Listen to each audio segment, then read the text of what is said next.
بنورنا الدنيا وننشر في الفضاء أملا ونعلي عزم همتنا فمن طلب العلا وصل. بسم الله الرحمن الرحيم. الحمد لله رب العالمين والعاقبة للمتقين والصلاة والسلام على سيد الأنبياء والمرسلين سيدنا وحبيبنا وحبيب رب العالمين محمد وعلى آله وأصحابه ومن هدى بهديه إلى يوم الدين. علم تفسیر کے مبادیات کو ذکر کرنے کے بعد جیسا کہ مصنف نے اپنی کتاب میں اس کی جانب اشارہ کیا فإن أعظم العلوم مقدارا وأرفعها شرفا ومنارا علم التفسير الذي هو رئيس العلوم الدينية ورأسها ومبنى قواعد الشرع وأساسها لا يليق لطاعاته والتصدي للتكلم فيه إلا من برع في العلوم الدينية كلها أصولها وفروعها وفاق في الصناعات العربية والفنون الأدبية بأنواعها.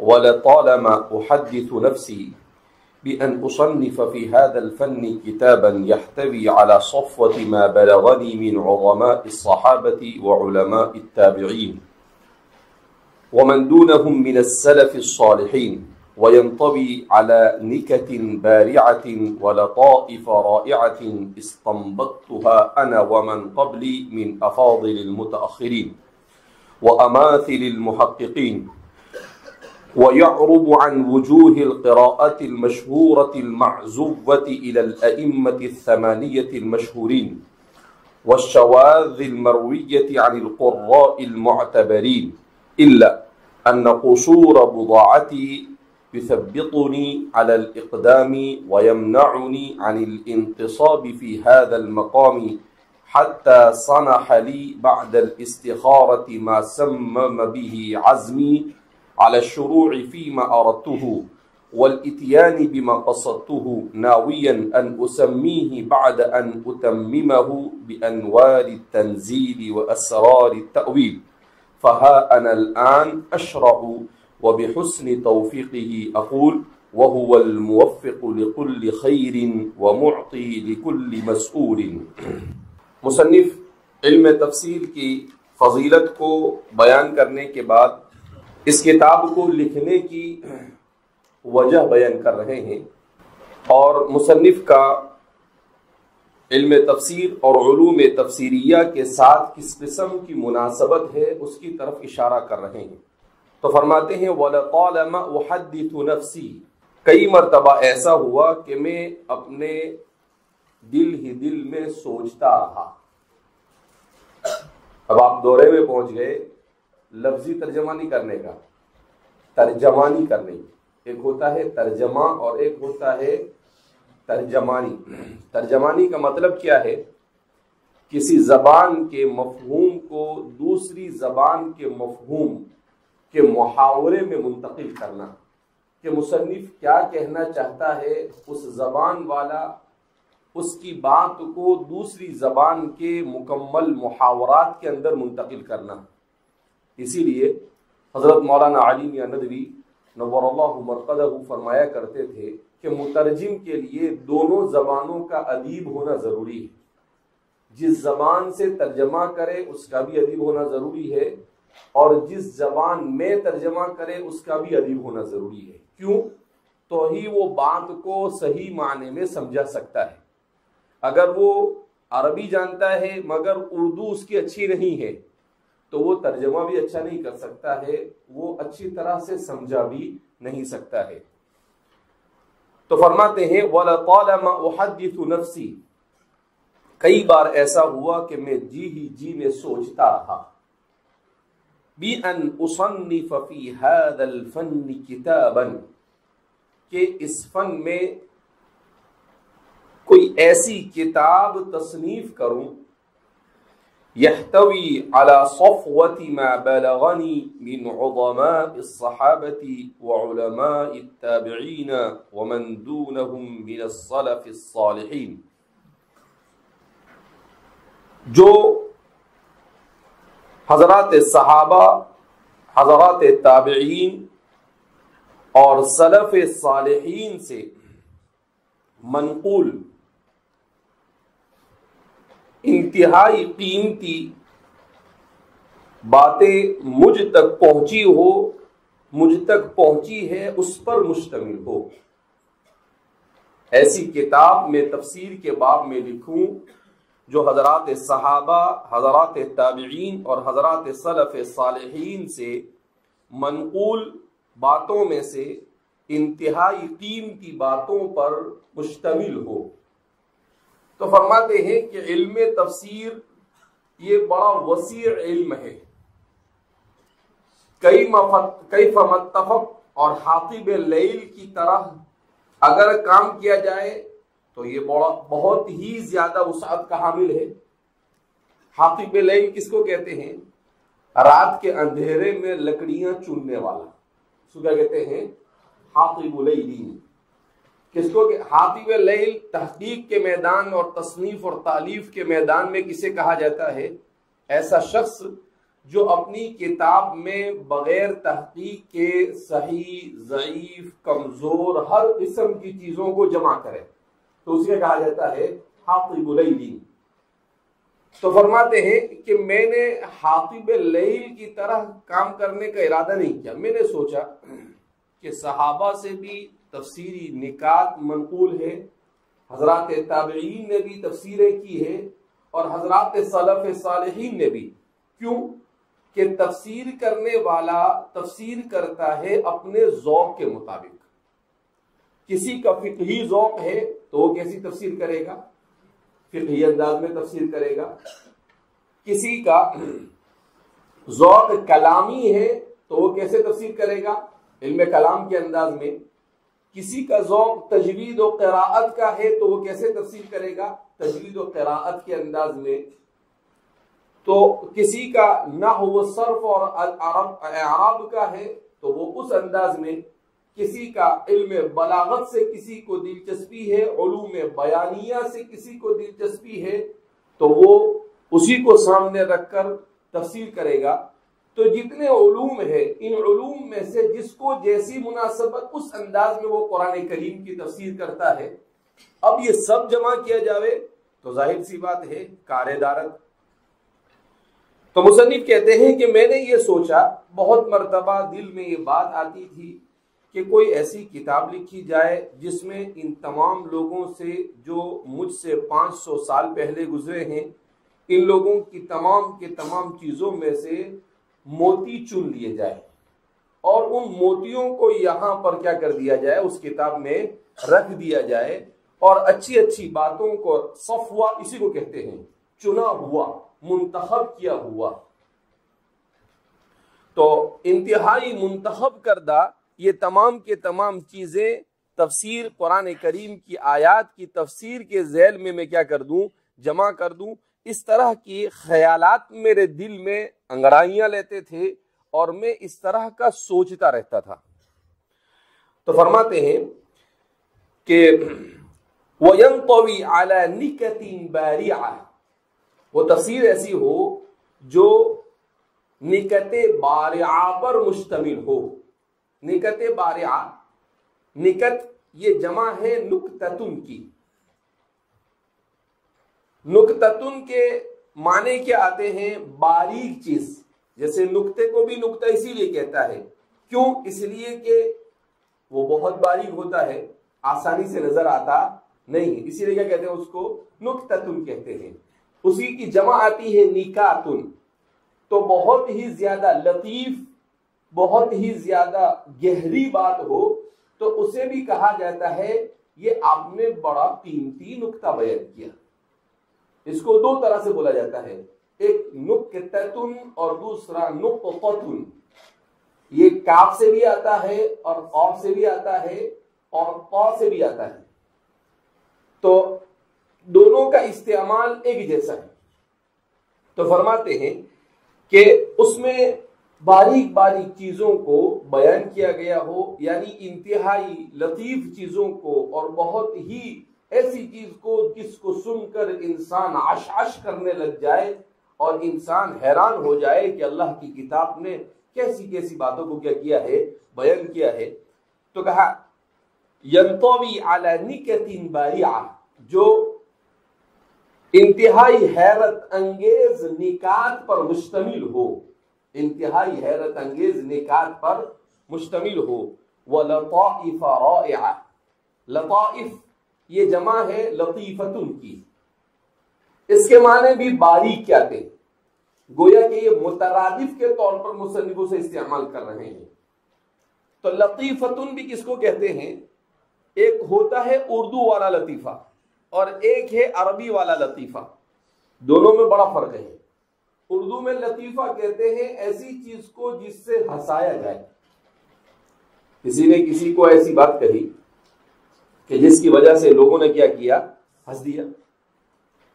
اللہ کے رسول صلی اللہ علیہ وسلم یہ کبھی کبھی حضرات صحابہ کیا کرتے تھے، ہنساتے تھے۔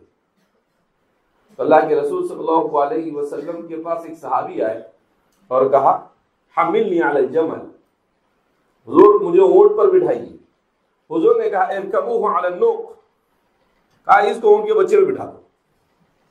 اور وہ لمبے چوڑے صحابی تھے، تو یوں کر کے کہنے لگے یا رسول اللہ کیف ارکب علی النوق، میں اتنا لمبا چوڑا آدمی میں اونٹ کے بچے پہ کیسے بیٹھوں گا؟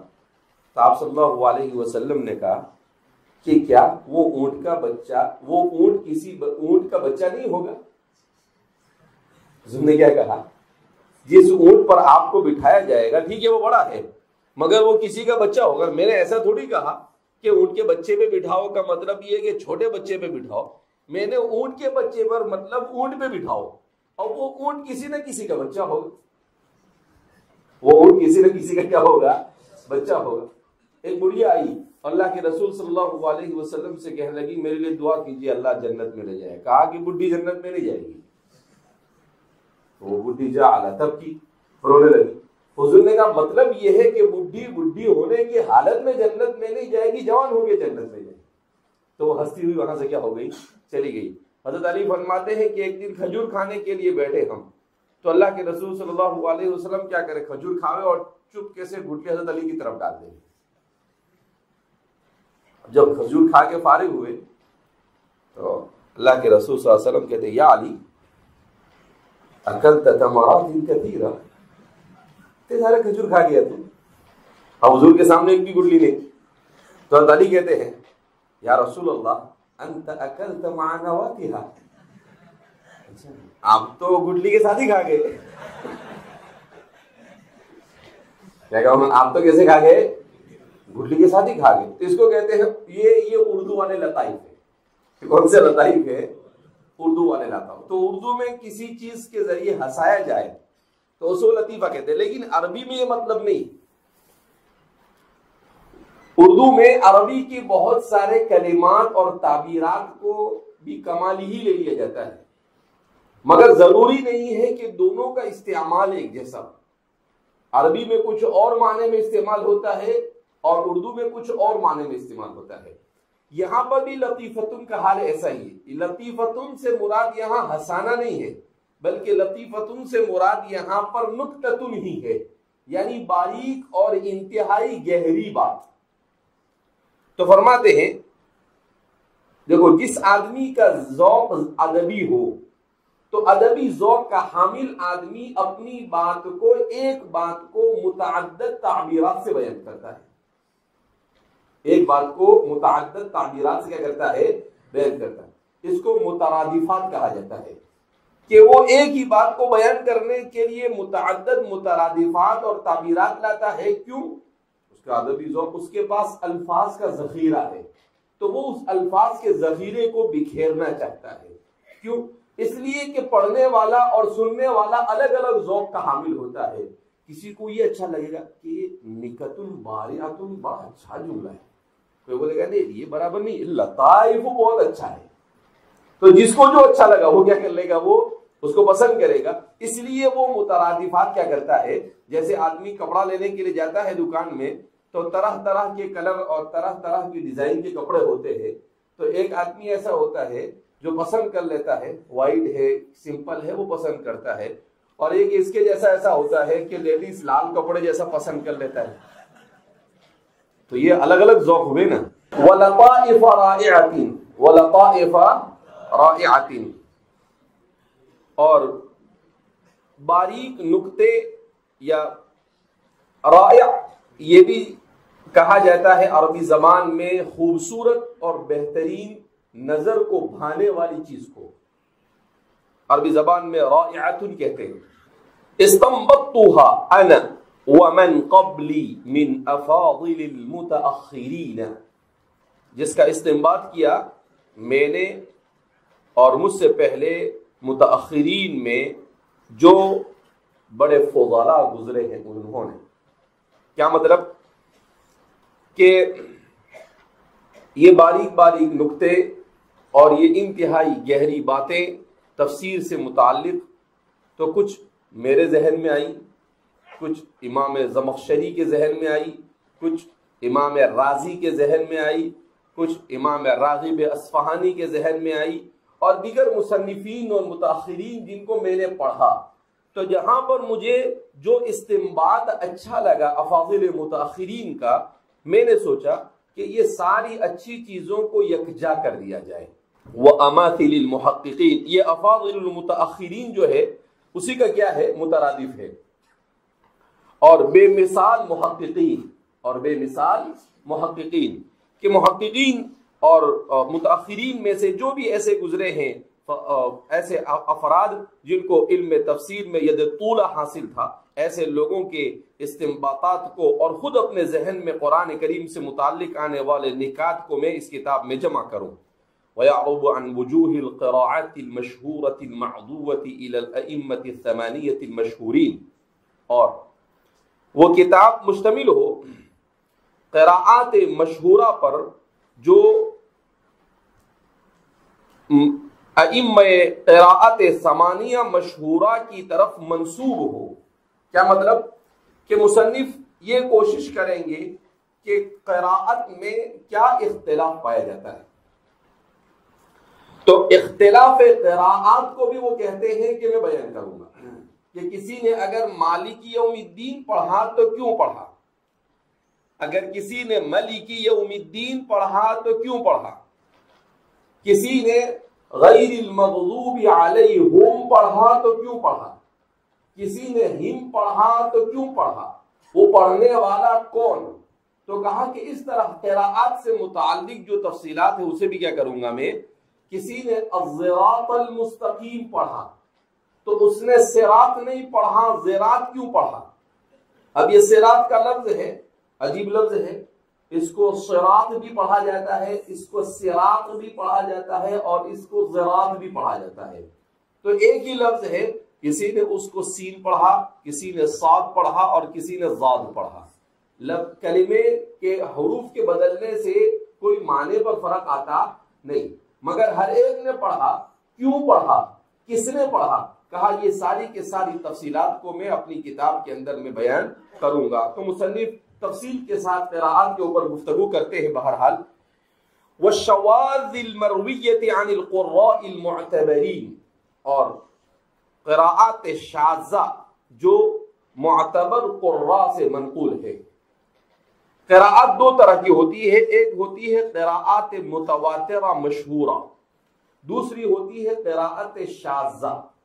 قراءات متواترہ مشہورہ کس کو کہتے ہیں؟ وہ قراءت جو نبی کریم صلی اللہ علیہ وسلم کے بعد صحابہ کی ایک بڑی جماعت اور پھر اس کے بعد حضرات تابعین کی ایک بڑی جماعت نے، اور اس کے بعد ائمہ مشہورہ میں سے کسی نے تفصیل کے ساتھ بیان کی ہو، اسے قراءات متواترہ مشہورہ کہتے ہیں. اور قراءات شاذہ کس کو کہتے ہیں؟ کہ ایک آدھ صحابی نے کسی نے وہ قراءت پڑھی ہو اور پھر ائمہ قراءت میں سے کسی نے اسے اختیار نہ کیا ہو، البتہ وہ قراءت اس صحابی کی طرف منسوب ہو. اس کی چند بہت زیادہ قراءتیں شاذہ نہیں پائی جاتی ہے، معدود چند، بعض بہت کم مقامات پر ایسا ہوتا ہے. تو فرماتے ہیں کہ میں صرف قراءات مشہورہ ہی کو بیان نہیں کروں گا، بلکہ قراءات شاذہ معتبر قراء اور حضرات صحابہ میں سے جن سے مرقول ہے میں اسے بھی ذکر کروں گا۔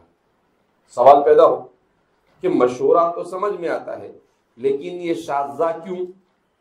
تو قراءات شاذہ کو مصنف اس لیے بیان کریں گے کہ قراءات شاذہ کا جاننا بھی ضروری۔ بہت سارے مسائل فقہیہ یہ مستنبط ہوتے ہیں بعض مرتبہ قراءات شاذہ سے بھی، جسے مستنبط ہوتے ہیں قراءات شاذہ سے بھی، تو اس لیے فرماتے ہیں کہ قراءات شاذہ کو بھی وہ بیان کریں گے۔ الا ان قصور بضاعتی یثبطنی عن الاقدام، ہاں مگر میری علمی کمائیگی مجھے اس طرف بڑھنے سے روک رہی تھی، میری ہمت نہیں ہو رہی کہ علم تفسیر میں میرے جیسا کم علم آدمی، مصنف کا تواضع ہے کہ میرے جیسا کم علم آدمی اس میں کیا کرے گا لکھ کر، مجھ سے یہ کام بن پڑے گا۔ تو فرماتے ہیں کہ الا ان قصور بضاعتی، ہاں مگر میری علمی بے بضاعتی یا علمی کمائیگی یہ مجھے اس کی طرف بڑھنے سے روک رہی تھی۔ قصور کا مطلب یہ قصارہ سے، جیسے رجل قصیر یعنی پستقد آدمی، اسی سے قصور فعول کے وزن پر ہے، اس کا مطلب کم ہونا، ناقص ہونا۔ بضاعت کہا جاتا ہے سامان کو، قرآن کریم نے حضرت یوسف علیہ السلام کے قصے میں ذکر کیا ہے نا، کیا کہا؟ بِبِضَاعَةٍ مُزْجَاةٍ فَأَوْفِ لَنَا الْكَيْلَ وَتَصَدَّقْ عَلَيْنَا إِنَّ اللَّهَ يَجْزِي الْمُتَصَدِّقِينَ۔ تو بضاعتن اسی کو کہتے ہیں، تو بضاعتن کہا جاتا ہے سامان کو۔ یہاں پر بضاعتن سے مراد کہ وہ یہ کہنا چاہ رہے ہیں کہ میرے پاس علم اتنا زیادہ نہیں ہے۔ اس کو اردو میں بھی استعمال کرتے ہیں کہ بندہ علمی اعتبار سے بہت بھاری نہیں ہے، اتنا زیادہ میرے پاس علم، علمی بے بضاعتی کے باوجود اردو والے اس کا ایسے استعمال کرتے ہیں، بندہ علمی بے بضاعتی کی وجہ سے اس طرف بڑھنے سے قاصر رہا۔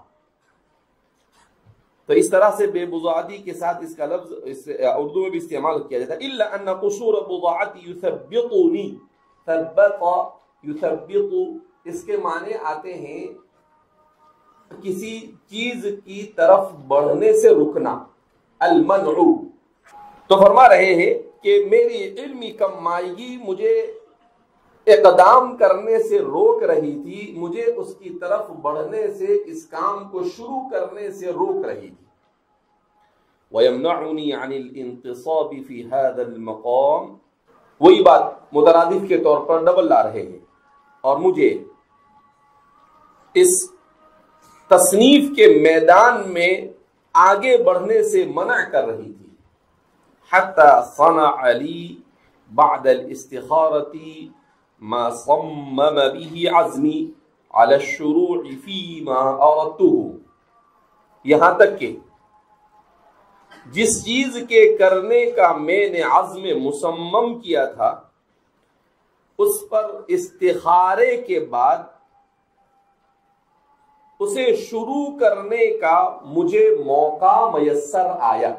حتی صنع لی، یہاں تک کہ مجھے موقع میسر آیا استخارے کے بعد جس چیز کے کرنے کا میں نے عزم مصمم کیا تھا اس چیز کو شروع کرنے کا۔ کیا مطلب؟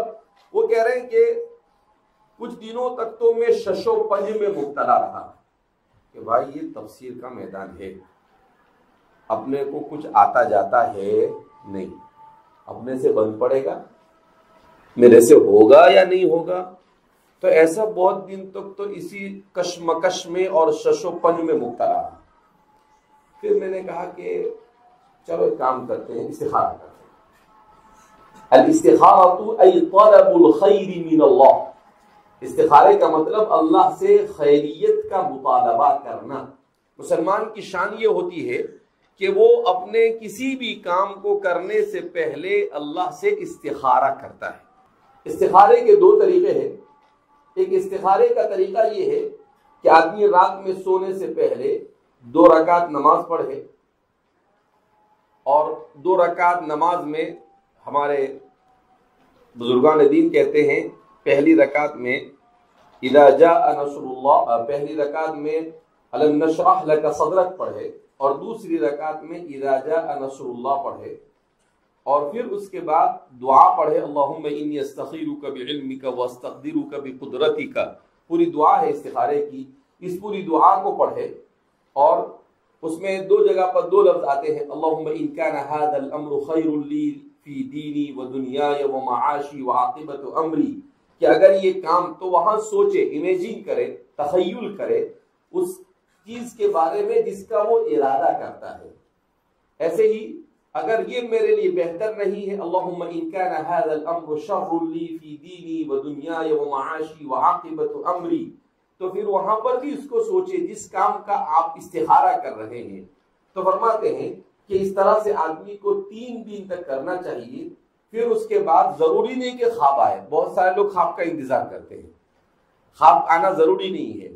آپ نے استخارہ کر لیا، اب اس میں جو بہتر ہوگا وہ اللہ آپ کے لیے مقدر فرمائے گا. اگر اس چیز کا ہونا آپ کے لیے دنیا اور آخرت کے اعتبار سے بہتر ہوگا تو اللہ آپ سے وہ کروا لے گا، اور اگر اس چیز کا نہ ہونا آپ کے لیے بہتر ہوگا تو اللہ رب العزت اس کے نہ ہونے کے اسباب کیا کر دیں گے؟ پیدا فرما دیں گے. تو اس کو کیا کہا جاتا ہے؟ استخارہ. مصنف فرماتے ہیں کہ جب میرے پہلے ایک زمانے تک کشم و کش میں مبتلا رہا، ششوپن میں مبتلا رہا، پھر اس کے بعد دل نے کہا کہ ٹھیک ہے کچھ نہیں آتا ہے مگر پھر بھی ہمت تو کر بھیا. جب ہمت ہوئی کچھ تو پھر میں نے کہا کہ ٹھیک ہے اب عزم اور ہمت تو ہوئی ہے مگر ذرا اللہ سے استخارہ کر لے کہ اللہ کی کیا مرضی ہے. تو اللہ رب العزت نے استخارے میں یہ بات ڈالی کہ بھئی آپ اس کام کو بسم اللہ بول کے کیا کر دو؟ شروع کر دو. تو فرماتے ہیں کہ والاتیان بما قصدته، اور اس چیز کو جس کا میں نے قصد کیا تھا اسے شروع کروں. ناویا ان اسمیہ، میں نے اس کا مکمل ہونے کے بعد یہ نام رکھنے کا ارادہ کیا، نیت کی. انوار التنزیل و اسرار التأویل. تو فرماتے ہیں میں نے کہا کہ ٹھیک ہے اگر کتاب پوری ہو گئی تو اس کا نام میں رکھوں گا انوار التنزیل و اسرار التأویل. التنزیل سے بھی قرآن مراد ہے. انوار التنزیل کا مطلب قرآن کریم کے انوار اور برکات. قرآن کریم کے انوار، نورن کی جمع کیا ہے؟ انوار. التنزیل تنزیل من حکیم حمید. قرآن کریم کے بہت سارے اسماء ہیں. قرآن کبھی اسے القرآن کہتے ہیں، کبھی اسے الکتاب کہتے ہیں، کبھی اسے تنزیل کہتے ہیں، کبھی اسے الفرقان کہتے ہیں. قرآن نے خود اپنے آپ کو بے شمار ناموں سے کیا کیا ہے؟ یاد کیا ہے. تو فرماتے ہیں کہ قرآن کریم کے تنزیل کے انوار و اسرار التأویل، اور تأویل اور تفسیر کے اسرار و رموز. تو کہا اس طرح سے میں نے سوچا کہ اگر یہ کتاب پوری ہوئی تو میں یہ نام رکھوں گا. استخارے کی برکت، مصنف نے کام شروع کیا، کام پورا بھی کیا، اور 800 سال کے بعد بھی اس کتاب کو پڑھایا جا رہا ہے. کتنے سال ہو گئے؟ بعد مرور 8 قرون. کتنے؟ 800 سال کے بعد. 8 سال کے بعد لوگ کتاب لکھتے تو وہ کیا ہو جاتے ہیں؟ لوگ بھول جاتے ہیں. اور یہ 800 سال کے بعد بھی زندہ ہے. مصنف نے اخلاص کے ساتھ لکھا، استخارہ کر کر لکھا، اور مصنف نے لکھنے کے دوران اپنے آپ کو تسمار خاں نہیں سمجھا. کیا کہا؟ میں نے کہا کہ اصول بغاتی کچھ آتا جاتا اپنے کو ہے نہیں. مصنف کا تواضع، من تواضع للہ رفعہ اللہ. تو یہ ساری چیزیں جمع ہو گئی کہ مصنف نے اپنے آپ کو بہت بھاری اور زبردست نہیں تصور کیا، اپنے آپ کو عاجزی اور انکساری کا حامل رکھا، اور پھر اس کے بعد جب ارادہ ہوا تو اللہ سے استخارہ کیا، اور پھر اس کے بعد بڑی جد و جہد اور محنت کے ساتھ انوار التنزیل و اسرار التأویل کو قلم بند کیا۔